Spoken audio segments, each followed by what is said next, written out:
Members of the Bioethics Committee. Yes, Members of the Bioethics Committee. My name is Letitia Peters. I'm from Trenton, New Jersey. I was a federal government employee working 16 years as an electronics engineer right here in Washington, D.C., where I got sick due to toxic mold exposure. And when I started complaining about it and using my rights, I believe now, after 5 years of being out of the government, after 16 years of service, that I was put into this 24/7 execution chamber.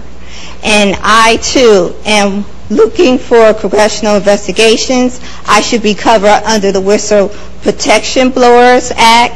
And I, too, would like to submit documentation, which I presented. And I have been denied medical treatment.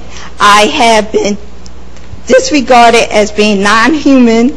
All my rights have been violated. My parents and I are living together now in Trenton, New Jersey, and there are low-flying aircrafts dropping biological weapons over our houses every day in order to try to kill me.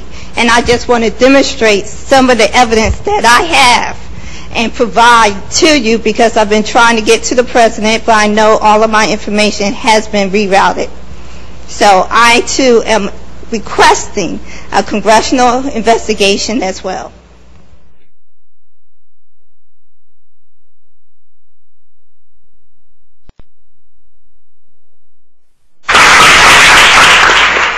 My name is Lisa Becker. I am also from Wisconsin. I have been a non-consenting test subject in military medical research. I, too, believe my experience is referred to as no-touch torture, utilizing defense technologies. Jonathan Marino, he basically predicted all this a number of years ago in his book, Undue Risk. I'm asking you to help initiate a congressional investigation. We've all come a long way. This is what is needed. We want to have the accounts of this extreme human rights abuse that's going on in our country documented and heard, all of the accounts. We also need what was done during the Clinton administration, which is a major declassification of some of these documents that are hiding what's been going on.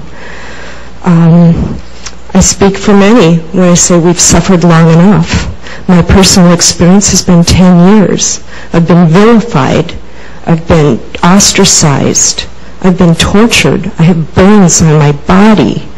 I'm an American. I have rights. The answer to the question, the big question today, could it happen today? The answer is yes. It is happening today. It is happening for some of us every day. I am begging for you to help us. Thank you.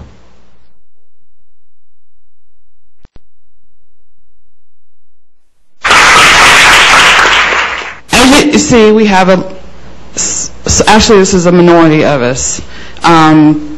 Approximately, let's say, I've spoken to probably 3,000 people. He's on probably 1,500. He's on 5,000. There's a lot of us across the U.S. And there's certain statistics, I think, that if you find that there is something going on wrong, that you're going on wrong, that somewhere along the line somebody has to do an investigation. There's a certain percentage of illness. You do an investigation. If there's a certain amount of cancers in an area, same as Brockovich went and did the investigation, she found a certain amount. Well, we're presenting our case right now. You said you guys wanted to be in the know. We're giving you the information now so that you are in the know. There is something going on. It's electromagnetically issue, and it has to do with from cell phones all the way to directed energy. And I think yesterday some of the colleagues went ahead and said that we didn't really talk about whether there's energy weapons or not, but I mean, we have thousands and thousands of documentations about energy weapons themselves, and all we're asking for is an investigation on this. People are being harmed, people are being tortured, and people are being killed, and I think it's a pretty important thing for a bioethic committee to look into, and all we ask today is to please do that. And on March 1st, 2011, we came to you and we told you. And I don't know how many more people. My friends are dead, tortured to death by electronic weapons. And I don't know how many more people will die. And I hope I will be here again if you have this next year.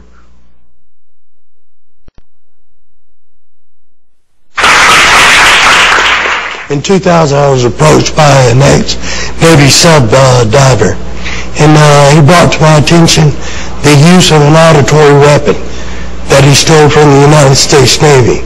Speak up just a little. Yeah.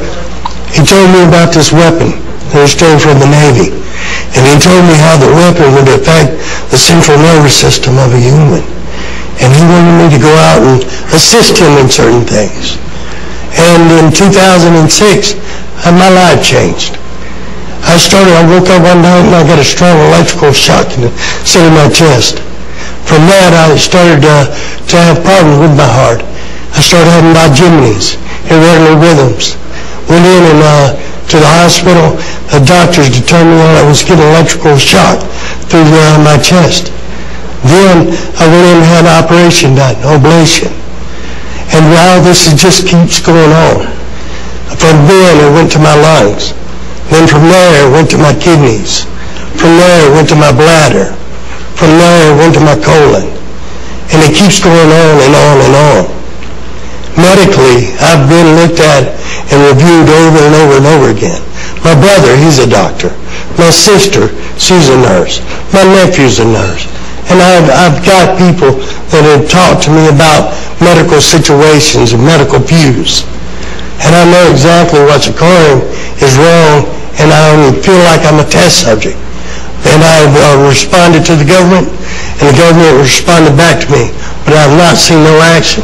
I've given y'all a report, and y'all can look at the letters that I've sent in.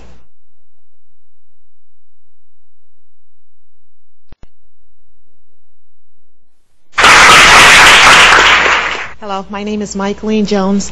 I'm right here from D.C. I live in public housing, and I mention that because this is where most of the poor people are at, especially these days with the way the economy is going. I am the subject of MK Ultra, mind control. I am also the subject of electromagnetic radiation, and I have many videos to prove it. I've taken these videos to newspapers and to various places, even including CDC, and everyone has just turned away as if this is hush-hush.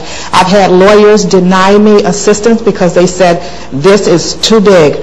So in research, I found out that the former Congresswoman Cynthia McKinney asked for a reinvestigation under her resolution HR 1026 to reinvestigate COINTEL activities. I am constantly stalked. There's many covert activities that have followed me. Sleep deprivation, I don't have that too much now because I force myself, clocks, radios, too much liquids at nights, whatever, just to get up and get out the house. I've asked public housing from the executive director all the way down to fair hearing, which is still pending right now, to get me out of this place. But now I'm beginning to wonder, would it do any good? I've relocated 3 or 4 times, and I had a deputy officer or county officer tell me this will follow you. So when they pick their subjects, this goes with you.